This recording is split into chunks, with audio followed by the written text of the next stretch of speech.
All right. Well, thank you so much for being here.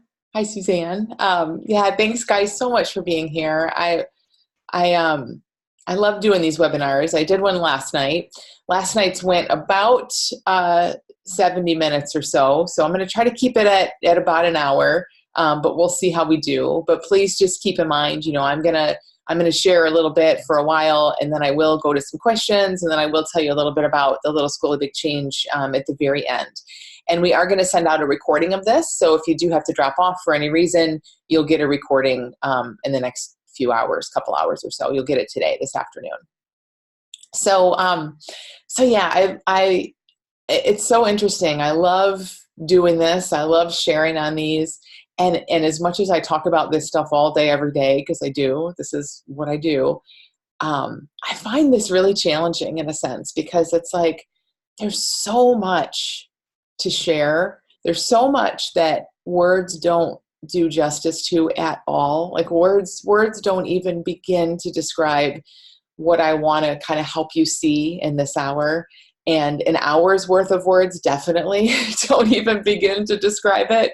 So I'll just say that up front that if this is one of your first webinars with me, if maybe it is your first webinar with me, some of you are brand new to this, it's a little different maybe than what you're used to. So I'm not going to go through points and bullets and slides or anything like that. I'm going to just kind of share. I'm going to tell you a bit about the freedom I've experienced from this understanding that I share. I'm going to tell you a little bit about the freedom I've seen others experience. And it's a lot. It's really a lot. It's amazing. And I always say this, but I hate saying that it's like life-changing because that just sounds so cliche. It sounds like it should, like that's what everybody says and it should be in a Hallmark movie or something. But again, the words don't do it. I don't know what other phrase or what other words to use that come even close to capturing that. So this understanding that I'll share, it not only like it freed me when I thought nothing else ever would from a lifetime of anxiety, from an 8-year binge eating and bulimia habit. And I'm not exaggerating at all when I say that the fact that it freed me from those things is kind of the least exciting thing that it's done, which is kind of crazy if you think about it. And that's not just me. That's not just me. So I, for years now, have worked with people with a variety of habits and addictions and anxiety in various forms, depression, stuckness in various forms, right? A lot of people who, like me at one point, would say, I just feel like I'm living in my head. Like I overthink everything. I worry about things all the time. I'm not present. I'm living off in my head somewhere and experiencing that. A lot of the people, almost everyone probably, who I've been blessed to work with over the last several years and show this understanding, like point toward this understanding with, is in that place. And really amazing things start to change and shift and open up for people when we look toward two things. What are experiences made of? Like where is all this thinking coming from? Like what is it? When we look out at the world or we look at ourselves, what's going on there? Are we seeing things as they are, or are we seeing things as we are? What makes us have all these habitual things? Why is it that we experience life in such habitual ways at times? Like, so when we start to really look there with curiosity and start to unpack, wow, what is this human experience thing? Why do we have anxiety? Why do we feel like we're caught up in habits even though we know better? Why have I felt depressed for this long? Or is it so hard to make a decision or whatever? We look there, so that's one. And then as we start to see something about that, we begin to look beyond that. So by beyond that, I mean, we start to see something about who we are beyond our psychology, before our psychology. We see, okay, there's this psychology swimming around, right? Like there's this experience happening through us all the time. But what's there beyond that? Like what's stable? If our experience is always changing, what doesn't change? And who are we in the context of all that? those two things, what our experience is made of and how it works, and then who and what we are beyond our experience, sorry, but life-changing. Like just huge, because our habits, our anxiety, our issues, our problems, they are made of experience. They are not who we are, but they look and feel and seem like who we are. And so when we get that right, so when we kind of clear up that misunderstanding and we get that right, everything starts to get easier. Things start to clear up. We have a sense of how life works. It doesn't mean that life always works in our favor. It doesn't mean we always get what we want. It doesn't mean it's always easy. It doesn't mean any of that. You're still fully human, but you have a sense. It feels like your feet are on the ground, like you're grounded in how our experience works and why things are happening the way they are to some extent. And it quiets your mind in amazing and beautiful ways. And not only do things like anxiety and habits and addiction and worries start to fall by the wayside, but so much beyond that starts to open up. So people get more creative. They get more curious. They feel more childlike. They say they're more curious about life. Their world kind of opens up in a bigger way because they aren't afraid of things. They're out trying things and doing things. Relationships get better. Huge. Relationships get so much better. So there's a lot that kind of starts to shift and open up for people as we can just have a little bit of a framework to make sense of our experience and our psychology. And that's the one thing we really don't have. There's a lot of misunderstanding about it. And most of us aren't even psychologists. And even for those of us who are, there's a lot of misunderstanding about it. So getting a sense for how life works in that way, it just quiets and clears up so much. So in this next 55 minutes or so, like I said, I'm going to kind of start to point you toward that. But it isn't something that you walk away after an hour. Like I've been immersing in this for 10 years and longer, really. And I would never say like, oh, I get it. I'm there. You kind of get a feel for it. So I want you to kind of keep that in mind as you listen here, rather than taking notes and trying to understand something with your mind, which is very unlikely when it comes to this stuff, and not really helpful either. Doesn't really matter what you can regurgitate and explain and understand conceptually. I want you to open up and see if you can just get a feel for this. So see if it lands with you in like a common sense kind of way. Common sense, like can you listen to what I'm sharing and say, oh, that makes sense. That's it. It's not that complicated, but like, oh, I can see that. I can see how that makes sense. And if you can, that's perfect. Then you're listening in a way that's going to be super helpful for you, and a way in which you're likely to hear a whole lot that will help. So I want to tell you some stuff about some of my clients, but I think let me start by telling you a little bit about how I got into this and what this experience with this understanding has done for me. So I had a lifetime of anxiety, really like in all different shapes and forms. It started when I was young, very young, and I just thought I, got homesick or had headaches a lot or had all these twitches, and everyone around me thought the same. It was just like, oh, she's a worrier, she's this, she's that, or she's a hypochondriac, or however it was showing up in the moment. And it wasn't until much, much later that I could look back and see, no, that was just anxiety. I was a worrier. I was in my head all the time, and I just felt a lot of anxiety. And obviously as a kid and young adult, no one was really prepared to help me with that, or they didn't really know what it was either. So it just showed up in all these different ways. And it really came to a head for me when I was in my early 20s, had moved away from home to go to graduate school, and was, perfectionist and really, really uptight about doing everything right, doing everything perfectly. And I started having panic attacks. And my life got really small very quickly after I started having panic attacks, because if you've dealt with anxiety at all, this will probably be familiar to you, but it was like at first, it was like, oh, I have to sit by the door in the classroom or else so I can run out if I have to, but I couldn't always sit by the door. That already made life difficult. And then I had to have this with me, and that I had to have my water, and I had to have this with me and that with me. And that's just how it goes, right? Our mind gives us ideas of things that are going to help, things that are going to make it feel better and help us cope. And we start gathering all those. And before you know it, life gets very small. So I couldn't go to class unless I could sit by the door. And before long, even that wasn't good enough. I couldn't go in Target or a grocery store. So then what was I going to do? This is before you could get groceries delivered. I couldn't drive long distances. I could, and the list went on and on. And those things just looked really real. I mean, I didn't know how else to see them.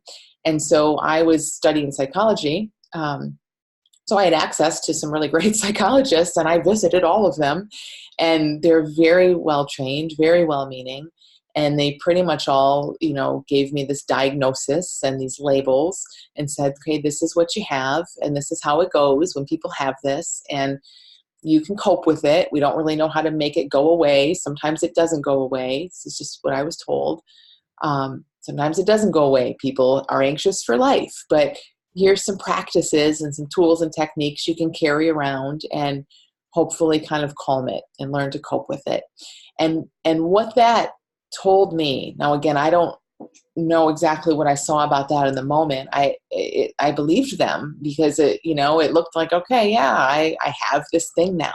I have this thing called anxiety. I have this thing called panic disorder that is part of me. And the best I can do is do what these smart people say and just try to calm it.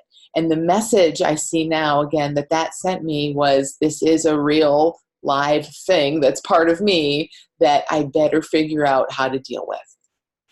So I did and I didn't. I went through all kinds of therapy. I did everything I was told to do. I went way beyond the normal therapy and did all kinds of other things, alternative things, and anything I could get my hands on. And, some things did help a little bit. And some of those coping mechanisms did feel like they helped for a period of time.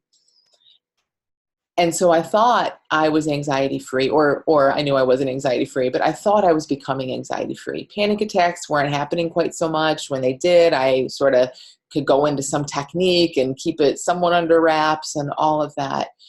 But what happened for me is that I still had a lot of anxiety that I didn't think was anxiety, and I found myself in an eating disorder.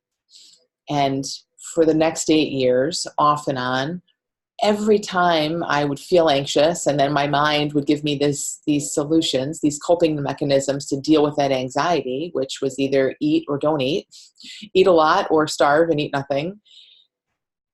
I would fight that so much because I knew better.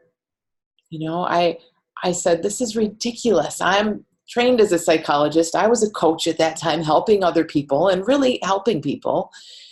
I knew that some of these techniques and tools that I was using, that I was trying to use on myself, worked sometimes for some people because I saw it with my own clients, but they weren't doing anything for me. And in fact, they were making it worse. And it's not the tools and techniques' fault. It wasn't my fault, but it was that I was trying so hard to willpower and do and work and muscle my way through having a different experience. And I wasn't at all actually seeing my experience for what it was. So again, the misunderstanding I was in, and this is all it is a really simple, innocent misunderstanding. One of the misunderstandings I was in was that I had this label, these labels now. I had anxiety, and I had bulimia, and I had binge eating. And these were things that really honestly looked like, because I was told, looked like a part of me and something that doesn't just go away overnight for people, and that I better learn to cope with. And I took that to heart, as one might, right? And I said, okay, I'm going to be the best darn coper anyone has ever seen.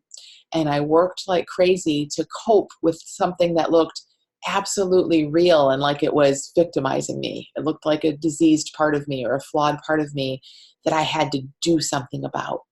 And by and large, again, I'm not saying that some things weren't helpful in some moments, but by and large, the more I fought and resisted and got serious about my coping and all of that, the more I was like this with my experience, the more and more lost I felt in it. And the worse it got. I mean, just clearly the worse it got on the outside. So I finally came across something that was different and was helpful. And it's this understanding that I now have written books about and that I've shared with thousands of people. And again, it's this understanding that's super hard to nutshell. It's impossible to nutshell. It's really hard to nail down in a few little words, but I'm going to point, and you just listen with your common sense antenna up and see what lands with you. So essentially what I came to see was that I was living in this experience moving through me. And this experience moving through me, you might say, it was our psychology, my thoughts, my feelings, my urges that felt completely overwhelming, my cravings, my addictive voice, people say, all of that stuff, right? My anxiety, all of that stuff, thoughts, feelings, and behavior, they're all part of my psychology. Yours too, right? You might not have those in particular in your psychology, but you have your own psychology. And we're living in the middle of that all the time. It's moving through us. It's coming to life in such vivid detail, and so much so that we don't even, we miss that it's experience.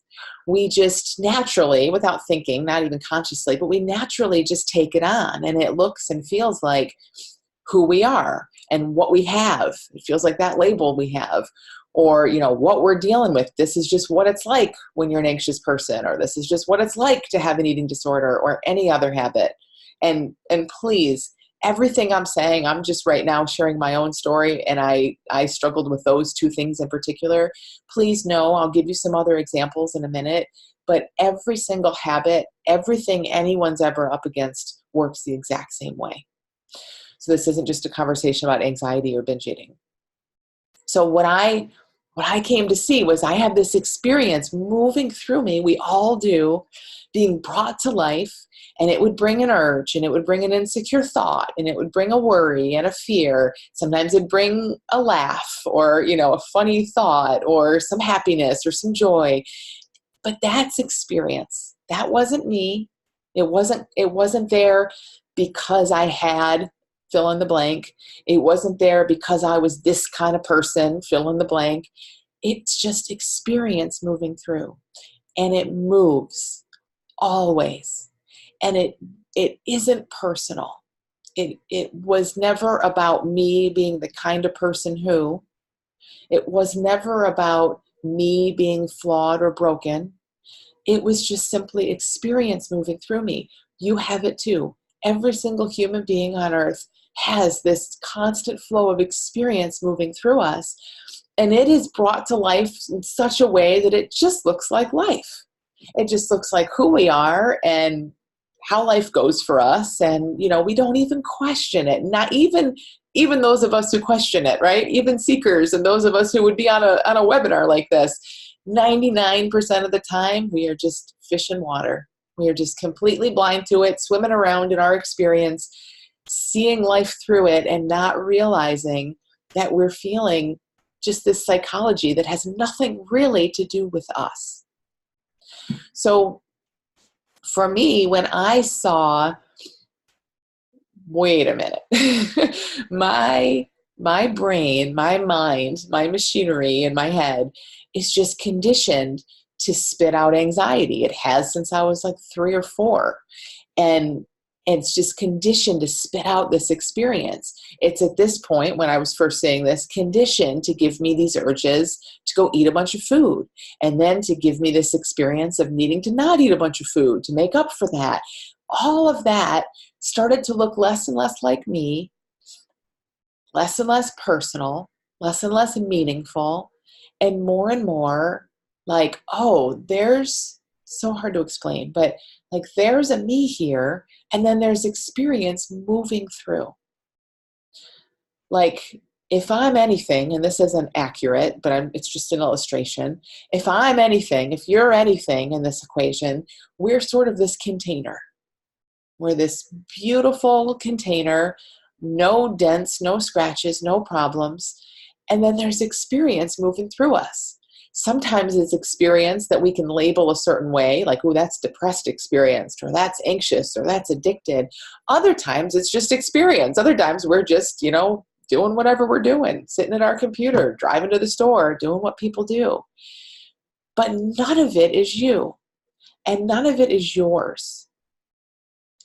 And none of it means anything about you as a person, who you are.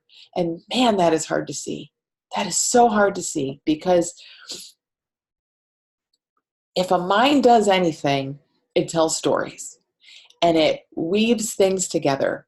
And our minds get in there. And when I say our minds, I literally mean every single human mind that's ever been alive on this planet, or any other planet if there's humans on other planets. Any human mind, experience kind of flows through us, and our mind tries to tell a story about it to make sense of it. Now, this makes sense because the job of your brain is to love you and keep you alive. And part of what it does to that end is try to predict what's coming and try to give you a nice story you can hang on about who you are and what you should do and what's safe for you and what's not safe for you. It's amazing. It's beautiful that our brain does that. Our brain has evolved to keep us alive, duh, right? Or else we wouldn't be here. And this is just an effect of that. This is just part of that, is that our mind now is constantly telling stories. Oh, that happened yesterday. Oh, this feeling feels familiar. I bet this is the beginning of a panic attack, or I bet this is the beginning of an urge, or you better do this, or you shouldn't have done that. That's just how a mind talks. In my school, we use this all the time to kind of just signify this, because it's just like this. It's like you wind this little thing up and it just talk. But it's about as worth listening to at times as this hunk of plastic is, because all minds work in this same way. All minds do this. They weave stories, they tell stories about the experience that's moving through, the thoughts, the feelings, the behavior.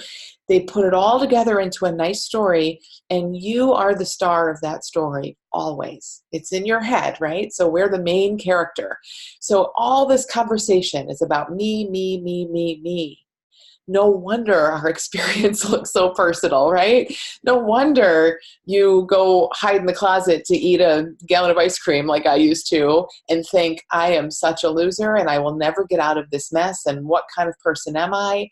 Of course, because everything that gets filtered and talked about through our minds has me, or you in your mind, as the main character.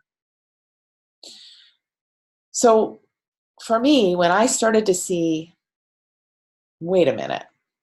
So I have a perfectly working conditioned machine in my head called a brain that is very habitual for good reason. It's just trying to keep me alive. And I have this experience moving through me that isn't me and it isn't mine. I don't own it. It comes and goes completely on its own. And it isn't inherently dangerous at all. It isn't inherently good or bad. It's just experience moving through. And I'm not it. Like, I am you. We're like the container. We can notice this experience moving through us, and we don't have to jump on it, and it doesn't have to feel personal and real and all of that. We can see it in a slightly different way, really in a massively different way, but it's subtle and it's huge. We can see, oh, this is what's moving through, but we don't have to identify with it in quite the same way that we naturally just kind of do when we don't know better. That's what our misunderstanding about how we work really leads us to do, is just get very identified with the contents of our mind, with our psychology, with our feelings, with our behaviors. We get so identified with them because, again, the talker in there, this guy, is always telling a story about what it means about you. So of course we do. But when we start to see through that a little bit, it's amazing how things begin to shift, where I could have all the same old thinking about how I'm not good enough, or I need to go buy this food and eat it before anyone gets home, or this is a scary feeling, can't believe you did that, whatever it might be. It was all so familiar. And I know you have it too. We all have our own versions of this. I could hear that. I could feel it. I could experience it showing up. And it just looked different because I knew it wasn't me, and I knew it wasn't mine, and I knew it didn't mean anything about me. And that was the beginning of the end for binge eating, bulimia, all the little things I used to do to comfort myself, because I didn't have to comfort myself anymore. Like, I really deeply saw there's nothing wrong here. And I know that sounds crazy, and I know that might sound really off-putting even if you're in the middle of an addiction or habit. I'm not at all implying that these things don't create issues in our lives. Of course they do. They totally do. But it's a misunderstanding of our experience. What's moving through isn't wrong. What gets us into trouble is that we identify with it. We think it's ours and us, and then we jump in and we use willpower and all these strategies, and we try to fix it and change it. And that's when it tends to get worse. So let me tell you about a couple other people who come to mind. I have so many. I've been trying to narrow down this list, and I think we'll see. We'll see what comes out of my mouth, but I think I'll probably talk about the two I talked about on last night's webinar.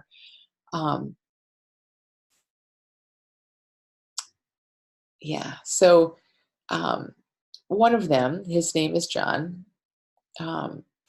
super high power, like, what's the word? Focused. He would say type A. I wouldn't really call him that, but that's what it looked like from the outside, right? Very type A, very focused, very aggressive. He lived in New York. He was a financial guy. I don't know exactly what he did, but I do know that he worked probably 12 hours a day, standard. Just, that's not on a busy day. Normal day, he'd work 12 hours. He was always doing something, always thinking about something. He would get up at 4 a.m. to hit the gym for an hour and a half before he would go on to work for 12 hours a day. And wonderful guy, such a sweetheart, such a great sense of humor. And I could see how it was his softness and his curiosity about things and his sense of humor, just in the little time that I knew him, was getting buried under all of this thinking. So it was still there. It was still alive and well within him, but he lived in this really intense, focused thinking. And that got really exhausting for him. And now he's not an easily exhausted guy. John has more stamina and focus and intensity than probably all of us here combined. But, even for him, for any human, it just became too much. And so I began working with him when he became really worried that he was drinking too much. And it was so clear to see, still is, and still is for everyone, when I met him, so clear to see, well, yeah, I see why you're drinking too much. His mind would get so busy. He would go to have drinks with colleagues or clients or whatever after work or over dinner meetings and things. And instantly he would start to feel better. And very quickly it starts to look like, and this is just how it looks for us. It's how it looked for me with food. It's how it looks for anyone with anything that they're caught up in. Instantly it started to look to John like, oh, this is what I need to relax. And that didn't sit well with him because John was the kind of guy, he's not the kind of guy who's going to go be an alcoholic. He's the kind of guy who's going to run $1 billion company. And that I'm just telling you how like life looked to John in his head. So right away, there was all this dissonance, right? There was all this conflict in him where he's like, ooh, more and more I'm seeing that I kind of need a few stiff drinks to feel like myself again. And that's how he would say it, which is so telling. To feel like myself again. My lightness comes back out. My sense of humor shows back up. I feel like myself. I can finally relax. But I can't have that because I got work to do, and I don't have time to become an alcoholic and have to go through, all the things he had to go through to fix that. And that is where John was when we met, is he was onto this. He was very conflicted, very scared, and he had already tried tons of willpower and tons of discipline. So one of the things he tried right away was just saying, okay, never again, never going to have another drop of alcohol as long as I live. Well, that only lasted about a week. And what happened is when he had a drink, which, it's one drink, it didn't mean anything. In John's very rigid thinking, it meant a lot. It meant, whoa, I need help and I need it now and I can't handle this. So you kind of get a feel for how it was in John's experience, right? And also why drinking felt like such a pull for him, even though he was so smart and successful and totally knew better. His mind was so busy, and we're not designed to live like that. That's not, we live like that way more than we should, way more than we need to. But we aren't designed to live in that kind of feeling. We aren't designed to be tense. It's like our hands. We can clench our fists, but we're not designed to walk through life like this. A natural state of our hands is open. It's the same with our mind. We can clench our mind and we can focus and we can get stuff done and we can be serious. But that's no human's natural default setting. That is no human's design. Our design is to let our mind relax. And so we do that when we go to sleep at night, for the most part. We do that when our mind just kind of settles down. And when that's not happening naturally on its own, we'll find ways to make it happen.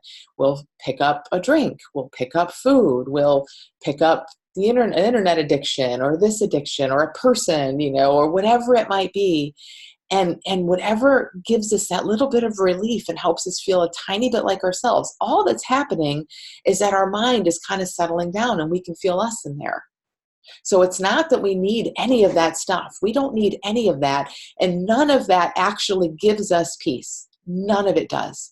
If alcohol gave people peace of mind and relaxation, we'd be giving, stressed out teenagers a drink of alcohol so they can relax. It doesn't work that way. It only works that way when we come to expect that it works that way. Then we kind of find ourselves in this cycle. That's a longer conversation for another time. Very fascinating. But basically, we are so wise and resilient and healthy by nature that we will go around through life doing anything we can to feel like ourselves again and to get back home. And we sometimes turn to unhealthy things for that. Sometimes we have what people would call a breakdown. Sometimes we just have to shut down shop and just go on vacation for a week or whatever. That's wisdom in action too. That's another way. It's not the way people want it to happen, but it's another way that we let our mind just relax, like opening your fists. We just kind of let ourselves come back home, come back to the health and the peace and the clear state of mind that is ours all the time. So when I started working with John, he was adamant that he had a drinking problem, right? And like his grandfather had one and his mother had one, or who knows, but he had all this evidence for it. And he wanted a plan and he wanted to fight it. And we didn't do that because that's not what I do. That's what he was doing already and it wasn't working for him. So it took a while, but when John began to see the flip side of this, and here's how it started. When John began to consider, what if you are 100% healthy right now? You have everything you need. Your mind and your body totally know how to relax. They don't need alcohol. They don't need more work. They don't need to win that last deal so you can sleep at night. They don't need any of that. They naturally are wanting to relax on their own all the time. And when they do, when our mind settles down, we naturally, completely on our own, bounce back to our default state, which is one of health and peace and clarity and resilience. Now, John's head grabbed onto that, as mine did when I first heard this, and said, you had to be kidding me, because I do this and this, and I relaxed that one day, and then I woke up from my nap and I binged, or, our mind will grab that and prove it wrong. But But that's just what a mind does. It's just what a mind does. If you can notice the objections, John had to notice the objections and really stick with me and say, okay, what if? Like, what would that do to my life if this was true? He started to see it more and more, and he saw it all over the place. So he started to see, okay, you're telling me I'm healthy by nature. I'm not an alcoholic deep down. I just have a busy mind, and it settles down on its own. And if I let it do that, I'm going to start seeing my health all over the place. And I said, yes, that's exactly what I'm telling you. And we explored this, and he started seeing it. He noticed what he was blind to before, right? Because remember, we live in this. We live in this. We're like a fish in water with this. So we don't recognize. John woke up before he knew it, phone in his hand, muscles tense, and he's just in life. And that just looked like life to him. But by exploring this, he started to see, oh, my mind started up because I was peacefully sleeping. And then as soon as my eyes opened, my mind started thinking about all the things I need to do that day and all the things that went wrong yesterday. And, so it's like this starts, and it's just our psychology. It's not who you are. It's not your life. It has nothing to do with your career or the kind of person you are. It's not personal, and it's not meaningful. It's not inherently meaningful. It is psychology. It is experience moving through that because it's moving through our heads and it's talking about us and our lives, we so easily and innocently get caught up in it. But when John started to see this, everything began to turn around. It just loosened is the best way to say it. It's like this tightness he had, and I have to beat this and I have to do that. He started to see that as thinking too, very rigid thinking that he was just in the habit of having. And it was like, oh, that's not me. That's just a thought moving through me. That's just a feeling, a habitual feeling moving through me. Oh, that behavior, that's just what my body and mind and psychology are in the habit of doing. I don't have to take that on as mine. And then he had some space from it. Then it was like his mind would still win, win, win, get that client, go to the bar afterward. Like his mind would still play that out because it's just a habitual machine for a little while. But John began to say things like, wow, I noticed it. I saw it. Like I felt it. And I saw that I didn't have to listen to that. I felt it move through me, or I heard my mind say, why don't you stop at the bar, stop for a drink on the way home? And I could just see it and let that go. And it was adorable. It was so adorable because here's this super successful, super, type A, professional, serious guy. He started looking more and more like a little kid. Like he got giddy about this. And I love that. I get giddy about this too. I loved it so much because he would just be like, oh, I noticed it, and it was just so cool to see his lightness come back. And again, like I share John's story and my stories because they're just good examples of how this goes. I have literally seen this firsthand myself with thousands of people at this point. And so many more have been touched by this understanding, either by my videos and books or by other people, my colleagues who share this.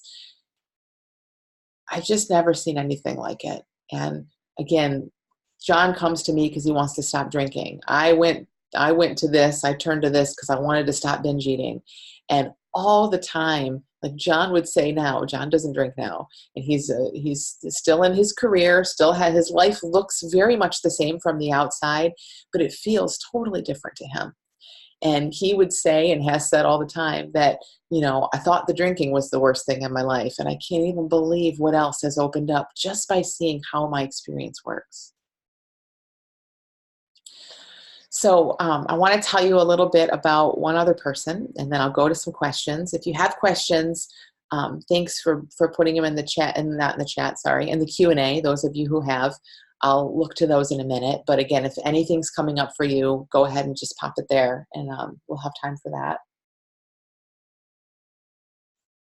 So I want to tell you about one other person. I'm going to call her Jessica, not really her name. So if I forget her name in a minute, she's a real person, but that's not her name. So Jessica was kind of that definition of living in your head. And when Jessica first came into the school, her big thing was around not being able to make a clear decision, and truly to the point of just overthinking she was making herself physically sick. She had all kinds of stress related physical diagnoses and things going on with her, all kinds of anxiety. But at the core of it was her mind would just churn and churn and churn on these questions that she thought she needed to answer. So the topic would move around a little bit. At one point, it was all about her relationship. Is this the person for me? I think I don't love him. I think I do love him. He is for me. He's not for me. It means that, he said this, it means that. I felt this, it means this. So much, not only so much thinking, but so much thinking about her thinking. The definition of us thinking that our experience, this experience moving through us, that isn't ours, that doesn't belong to us, that isn't about us. Jessica was the definition of thinking that everything that moved through her mind, or every feeling, or every little whim, or every thought meant something. So we would go down these rabbit holes. I would try to keep her out of them, but not always successfully, of what does this mean? And why did I think this? And what do you think that means? And what do you think this means? And it was so innocent on Jessica's part, because at the core of it was that she just wanted to feel peace. And it really looked to her like if her mind was spitting all this stuff out, it must be for a reason. Again, when this talked to Jessica, it said all kinds of stuff about Jessica's life. It wasn't talking to her about, the weather or, I don't know, politics or anything else. It was talking to her about her and her life and her relationship and the things that meant the most to her. So she so understandably got very tangled up in it, but to a point again where it was just having so much impact for her, negative impact on her body and her health and everything. So when Jessica started to see, wow, just because questions show up there doesn't mean they need answers. That was huge for her. The way Jessica's mind works was no different than the way anyone's mind works. It's just that she was getting really, really tangled up in it. And every little question and worry and doubt that showed up, she would pounce on it in a sense and, and think it was so important. And she just got further and further in the quicksand. But when she started to see, and it really just started with what if this with me, Jessica? I know it feels so important. I know these questions feel like they need answers, but what if you just have a mind exactly like every other person's mind? You're not broken. You're not sick. There's nothing wrong with you. You don't have some disorder. You just have a mind that's going very quickly, and everything it's grabbing onto everything, and it just looks really important to you. But what if it isn't? What if you're okay? You are the peace and the clarity and the answers and the knowing and the resilience that's in there. And your experience is the opposite of that. It's often busy and fast and confusing. But when Jessica started to consider that there was a difference there, when she started to look toward herself as the one who is clear and mature and can make decisions as an adult in life, and her mind as the one that just spins in circles and chases its own tail, everything started to change for her. And so I said her stories hopped around a little, and they did. This took, I don't know, a few months for Jessica. She first started to see this around her relationship.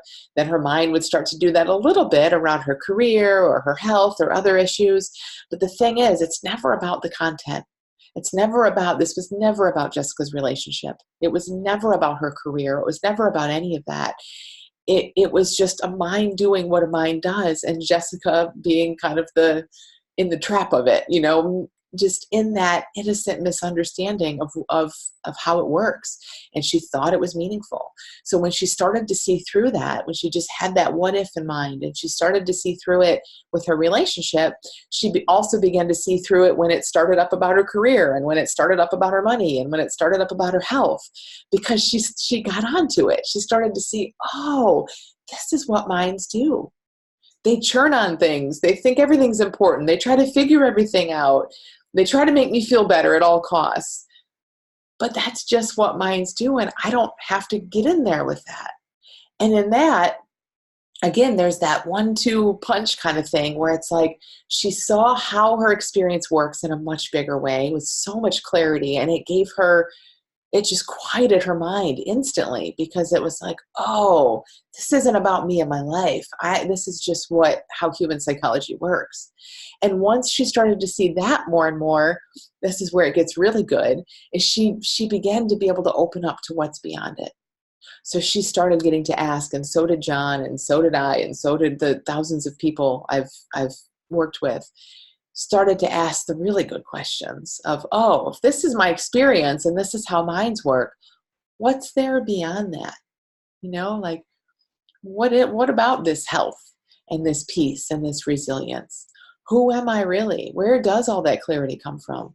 Where do all these great answers to questions come from? Where does my inspired action come from? And that's, I think, why people come into this conversation to have something change, of course, and that often changes. And what's beyond that is where it gets really good, because that's where things just open up in ways that I just truly don't even have words to describe. It's amazing. So I was thinking, I use this metaphor of the weather a lot. It's not mine. Lots of people use it. But it is a great way to kind of think about like the common themes in my story and John's and Jessica's and so many others, any habits, procrastinating, any kind of like I've worked with people with gambling addictions, substances, codependent people who call themselves, I do this just because I know it's an experience, but I'm not a fan of the labels, but people who will say, I'm codependent, I have an addiction to my partner or addiction to this or that. It's all the same. It's when we get caught up in our experience and it looks like we need something out there to help us feel better, but it's just a misunderstanding of what we're feeling and experiencing.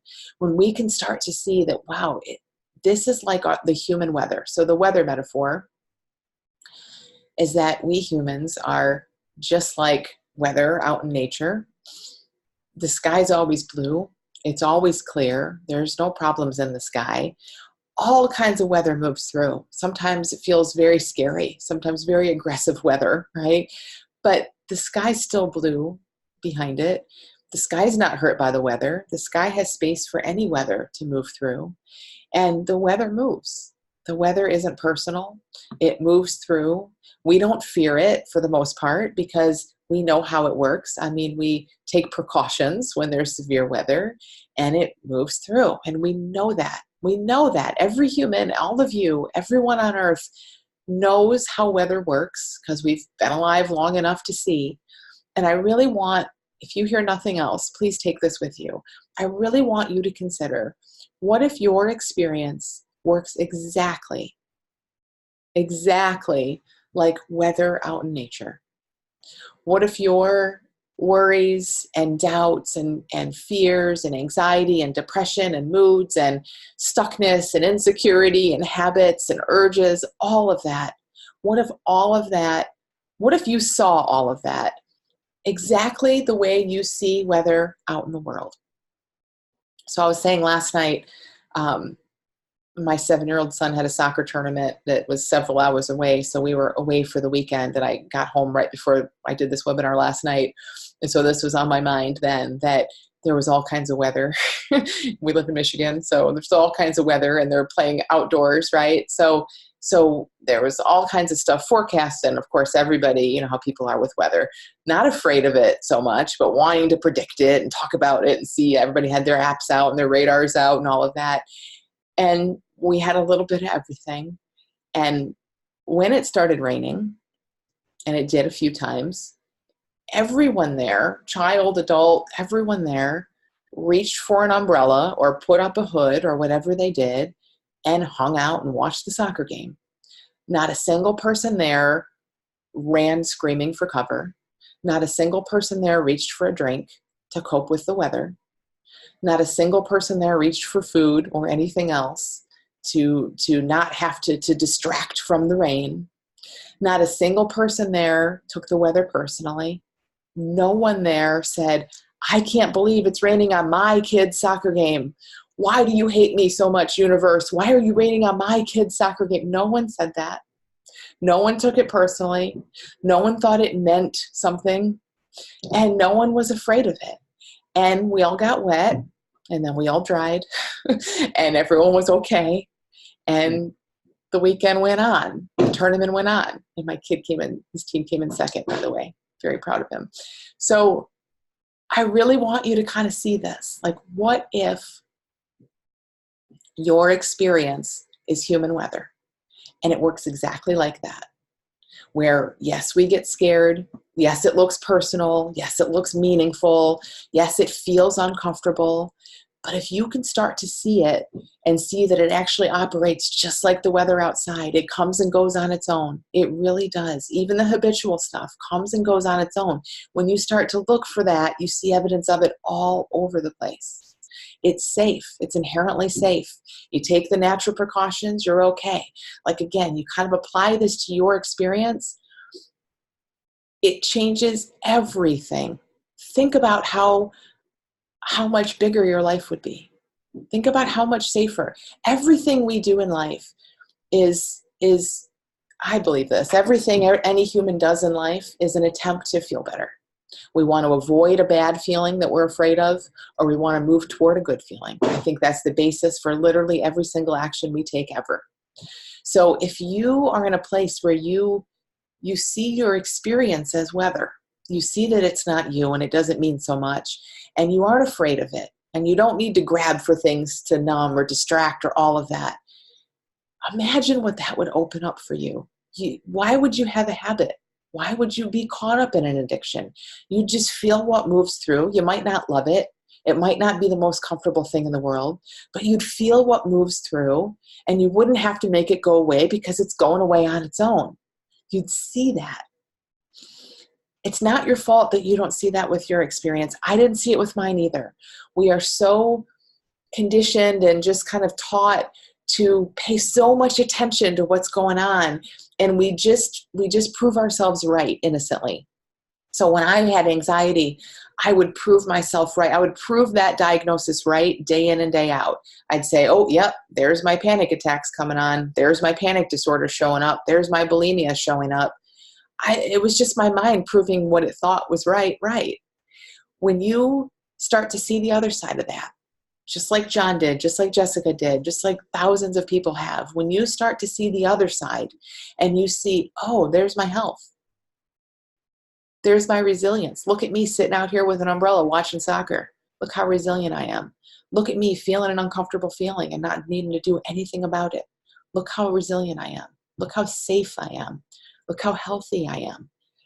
That's how life starts to look. And that is what's on offer to all of us, because we all have that health within us. We all have this ability. And I feel like after 55 minutes of nonstop talking, I have not even begun to scratch the surface and give you a real feel for how amazing it is. But I hope you maybe sort of have a little tiny corner of a feel for it. I hope this has kind of passed that common sense test. If you can see how seeing your own experience in a new way, being curious about who you are beyond your psychology, if you can see how that could very easily lead to no more habits, no more anxiety, no more addictions, and then a whole heck of a lot more, then awesome. That's all you need to see right now. You don't have to get this intellectually or anything like that. If you kind of just have a sense of the power of this, the potential in this, that's perfect. And there are so many stories I talk about them on my podcast. There's a ton of them on the Little School of Big Change website, videos, conversations with people whose lives have been changed in so many ways just from seeing this more and more deeply. It's amazing. I'm so grateful every single day that I came across this, that My husband's very grateful. I'm a very different person. My children are grateful, even though they don't know it. I'm so grateful on behalf of my children that they get to be raised with parents that have a feel for this. And I'm not saying we're perfect. I'm not saying that life is always easy. It's not at all. But it's so different. It's so different. There's so much peace and resilience there beyond the experience that's showing up. And that becomes home base.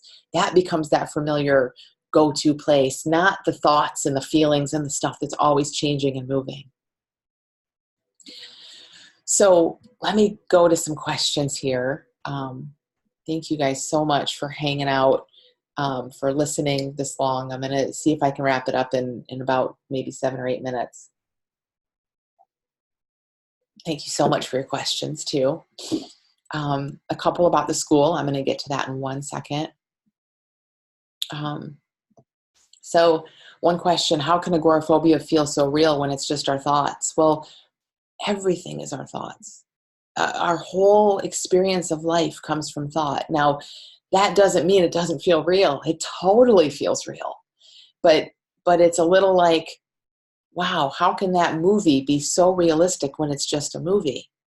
Well, it's made very well. They have all kinds of special effects and surround sound, and the room's dark and you get really into it and it feels real, but it's a movie. That's exactly how our experience can start to feel. So right now, and for most of us, and again, most of the time, we're just so in our experience, we haven't really spent much time or opened ourselves up to seeing, wow, what if I'm healthy and this experience is just experience? What if this doesn't mean anything? We don't go there. No one teaches us this in school, in the little school of big change we do, but not in traditional school, right? Like even psychologists I went to, I was trained as a psychologist. No one talked about this. So when we start to see that, it absolutely feels real, but it's like the borders get a little fuzzy. So you start to get more and more onto it. It starts to be more and more like a movie.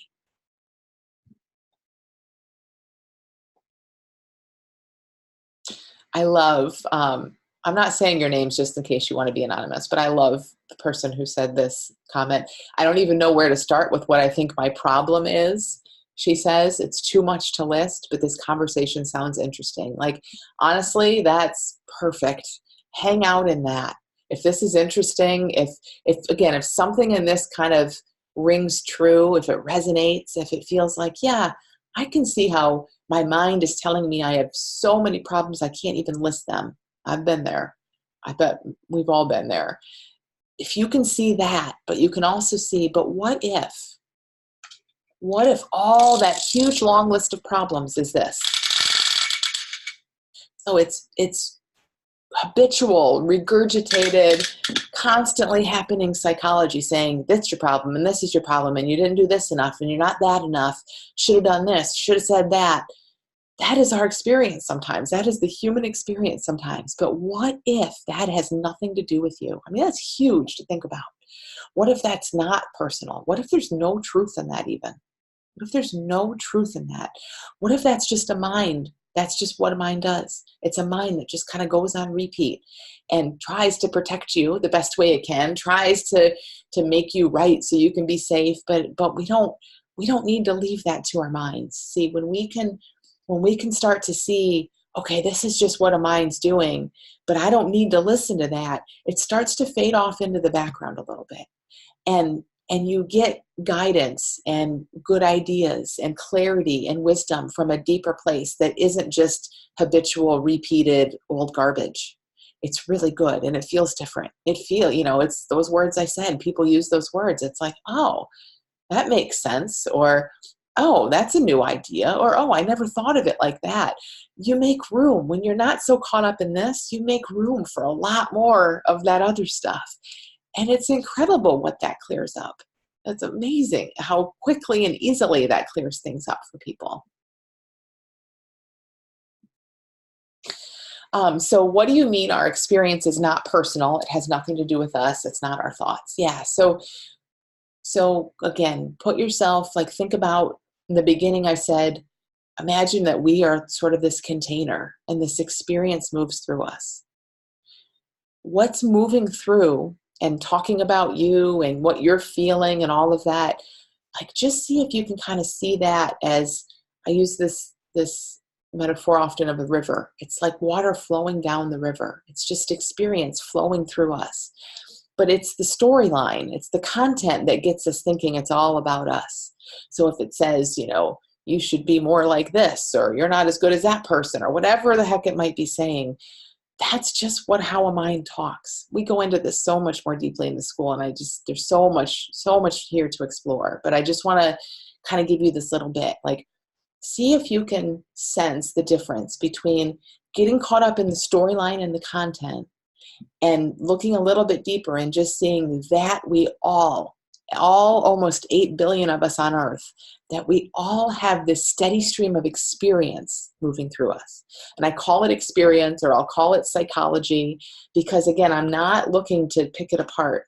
We're not saying like this thought or that feeling or this urge. It's all the same. When we start to see that as all the same, rather than how we're all separate and different and all of that, it's so clarifying, it's so simplifying, and our minds just kind of get more at ease around all of it. Because of course, if it looks personal and like it's about you and like you need to tune in to all of your experience and all of your thoughts, you're going to. If it looks like that, of course you would.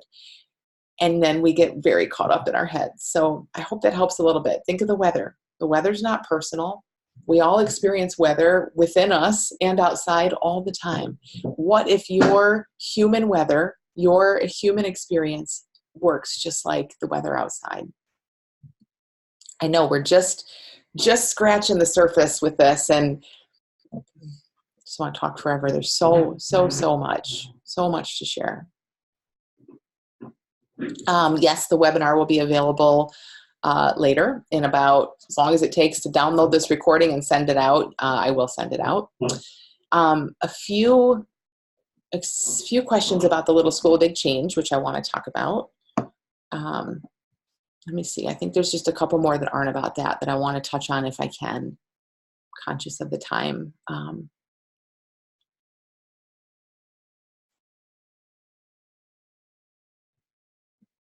So someone's asking about my experience of being grounded in this understanding versus not. I think it's, I might not be summarizing the question properly, but like I get giddy. Like, honestly, there are no words. I mean, and it can look any way. There's no words, because I don't even know how that would necessarily look. If I've seen 3,000 people and had 3,000 people go through the school and go through my programs, there have been 3,000 different experiences of it. So all I can say is it's really nice. It's a feeling. One of the things I'll say is there's so much less feeling like we're living in our heads. And there's a lot more of feeling like we're in life. Like you're in the flow of this experience, but it's not whipping you around. You're not a victim to every thought and feeling. You don't get afraid of every thought and feeling in the same way. It moves through you. You still experience it, but it's not whipping you around in the same way, if that makes sense. It's like being on a roller coaster and knowing that you're on a roller coaster. So if you wait in line for 2 hours, like you have to for most roller coasters, and you get on that ride, you want to be there, and you want to be scared out of your mind, and you want to scream, and you want to close your eyes, and you want to have that whole experience, and you're pretty sure that car is going to pull in the station in 2 minutes and you will be alive. That's kind of how it feels having this understanding to me, as opposed to being on a roller coaster and honestly thinking that every twist and turn is going to kill you, which is how it felt for me before this understanding, right? Like everything looks so serious and real and personal. And now it's like you get to be human in the best possible way. You get to be human and feel a range of experience, but not be so bossed around by it, not be so victimized by it, because it looks like experience. It looks like a ride. It doesn't look like you and your life and horrible things are happening. I hope that helps. So it's not that we don't have real experiences such as panic attacks or insomnia. It's just that they're created by our thoughts and we believe them. It's seeing that It's seeing our experience in a new way, and that changes our experience. So yes, it's seeing like, oh, every fear, every worry, every doubt, everything I feel is moving through me. It's a facet of my psychology. All of my feelings, all of my actions, all of my thoughts, it's all just kind of moving through. And there's something about seeing it in that way that backs us up from it in a sense, to where I'm like, oh, I'm okay. I'm the healthy one here. I'm the wise one here. Everything's good with me, but man, my mind is a mess. That's how it feels sometimes for me now. It's more like, whoa, I'm in a mood. I'm in my head. My mind's a mess, but I'm okay. I'm not worried about me. Like, I know I'm okay, but all this is still playing out. So see if you can get a feel for how that would change your life, because it honestly does. And it changes your experience, because when you feel that stuff, you're no longer jumping in and trying to fix it. You're no longer pushing it away, which only makes it worse, right? You're no longer eating or drinking or gambling or smoking or hoarding or whatever people do to numb themselves from it. You don't need that, because you're not afraid of it. Huge, huge, huge, huge.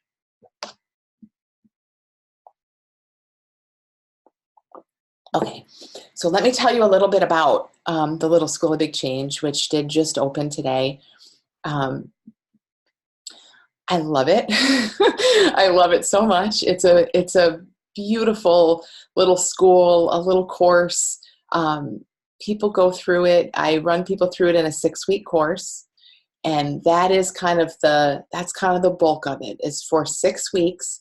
I walk you through this understanding. And so how that's done, a lot of you have probably listened to some of my videos or listened to my podcast or things like that. And people always ask, like, how is the school different from, like, why don't I just go watch a bunch of Ask Amy videos? Won't that teach me the same thing? Not really, because the Little School of Big Change has a core curriculum and an advanced curriculum. And they're short lessons, 10 to 12 minutes roughly, video lessons. They have animations built into them. Sometimes there are longer conversations with colleagues of mine, psychiatrists, psychologists, best-selling authors who share this understanding. There's a whole experience created for you in the Little School of Big Change.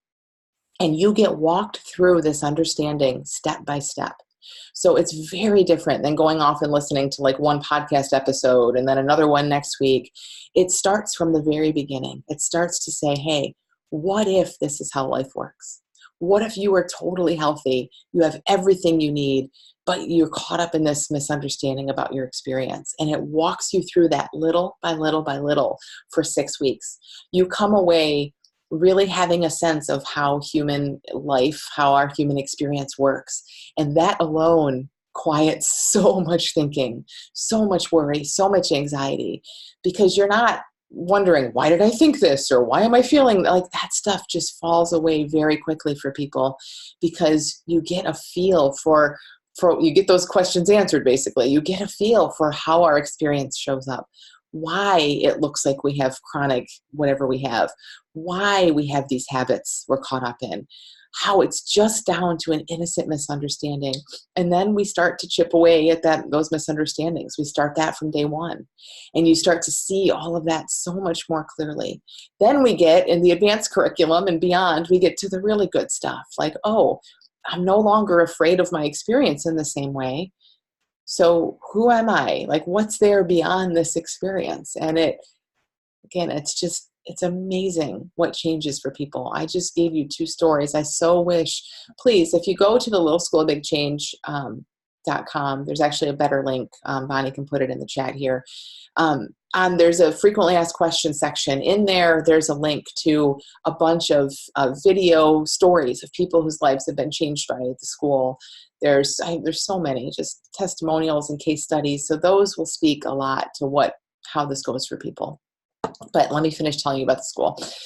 So it's a 6-week course that I walk you through. All of that content I just mentioned, it gets opened up. It gets kind of released each Friday.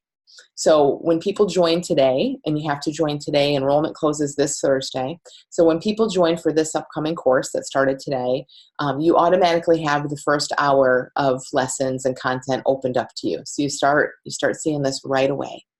And then each Friday thereafter, for the next 6 weeks, you get about roughly an hour of content opened up. And you take that in however you like. You can watch video, you can do it as audio only, you can watch it right when it opens. You have access to the content in the Little School of Big Change for the rest of your life. You may not want it that long, but you get it for that long. So it's there for you. So people watch it multiple times. People watch it years later. Like, it's yours. It's yours. So you can take it at your own pace. So in addition to that 1 hour of very carefully curated and tested kind of lessons, when I created the content for the school, I did it like I was writing a book. I said, okay, let's imagine someone who is brand new to this, and let's walk them through it step by step. So you get that forever. In addition to that, I'm in the school having calls with you twice a week. So every Tuesday and Thursday, we have group calls where I'm in there. They're 90-minute calls. Everything is recorded. And on those calls, we go deeper into the lessons from that week. So it's kind of like this, but we go deep into the content that's there, and I help you see it even more deeply. And I do a ton of coaching. So even though this is a group program, you get personal support. There's absolutely no which way about it. You can ask any of the thousands of people who have been through the school. Even with a group there, a decent sized group, you will get every question answered, because I will take your questions on our calls, and I'll give you all the coaching and support you need that way. And we also have a private forum. It's not on Facebook, so it's just within our little school, totally private, where myself and Amanda and Terry, who are two coaches who have worked with me for a while, are in there all the time supporting people. Already in the forum, there are people asking questions and getting support who just joined today. So we're in there, and we're taking your questions. We're talking with you. It's there. You get so much support. The calls, there's a question about the time for the calls. Someone's saying they're in the UK. We have people, as of last count, 36 countries in the school. And I know there are more, because I saw a couple new countries come through, I think, in recently for this session. But so we have people from 36 countries. So it's all designed to be accessible to people all around the world, regardless of your time zone. So the live calls happen on Tuesdays at 1 o'clock Eastern time, which for you in the UK is 6 p.m. Eastern time. Oh, sorry, not Eastern time, 6 p.m. UK time. And then on Thursdays at 3 p.m. Eastern time, which is 8 p.m. UK time. But again, a lot of people can't necessarily make every single 90-minute call live, and that's totally okay, because everything's recorded. You get to keep those recordings and listen to them as much as you want. And the recordings are posted right away. And if you can't make a call live, we have spaces on our forum where you can submit your questions, and I will speak to your questions on your behalf. So if you have to work on Thursdays at that time or whatever, whatever's on your mind, you put it up on our forum in that thread. And when I get to the Thursday call, I say, oh, Teresa had this question, or Lori had this question, and I speak to it for you. And then we chat about it on the forum when you get off of work or whenever you can. So it's incredibly interactive, incredibly supportive in that way. I have to just say, and I'm going to just wrap up here, my favorite thing about the school is the community. It's crazy how people from all over the world get together who have different issues. Some are dealing with this habit or that habit or this form of anxiety or that form of anxiety. And in the beginning, everyone thinks, I'm different. My problem's special. I need to hear her talk about my specific flavor of this issue. Everyone thinks that in the beginning. I did too before I came across this. And what we see as time goes on is that people come to love each other and see each other's health. Someone will be talking about their procrastination habit, and maybe you're over here with a binge eating habit, but you start to see, oh my gosh, he's totally healthy. He just thinks that he has this problem. Or wow, she has everything going for her. She's just caught up in her experience. And as you start to see that for all your classmates, you start to see that applies to you too, because we're all exactly the same. So we look beyond how the issues are showing up, and we look at what we all have in common. And I can't even tell you what that does for people. I could go on about this forever, but so much of the change attempts that are happening out in the world are not helping people, are not working because we're focused at the tip of that iceberg. If you haven't seen the Change Series videos, I talk a lot about this there. It's thechangeseries.com. You can check those out too. But we're focused in the wrong place. We're looking at, oh, I smoke, I need to quit smoking, or I think this way, I need to quit thinking that way, rather than seeing how we work, what we all have in common just beneath the surface of all of these problems. So it's just beautiful and amazing what starts to happen as people get together and start to see the health in their friends, and then they see the health of themselves, and then their friends reflect their health back to them, and it's awesome. So it is a 6-week course. It is life-changing, to say the least. And when people leave the 6-week course, so much has shifted for them.